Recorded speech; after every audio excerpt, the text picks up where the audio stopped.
Para sa mga asawang lalaki, ang mga asawa niyo po ay napapagod din. Naisipan mo din bang kamustahin kung anong kalagayan ng asawa mo? Kadalasan po, ang asawa niyo po ay nahihirapan na rin sa araw-araw.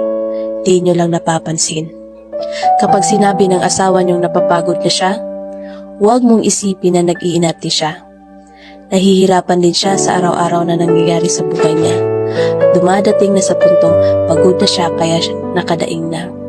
Sobrang pagod na siya, kaya kailangan din tulungan mo din siyang maglaba, magluto at maglinis kahit maghugas lang ng pinggan. Hindi naman nakakabawas iyan ng pagkakalalaki mo. Nahihirapan na siya at hindi man lang natanong kung okay lang ba siya.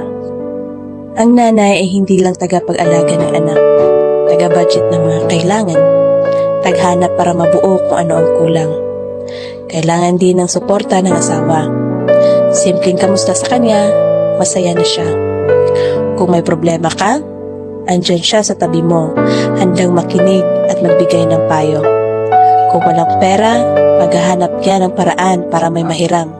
Ang misis, kahit nahihirapan na, palaging nagsasabi yan na okay lang, kaya pa.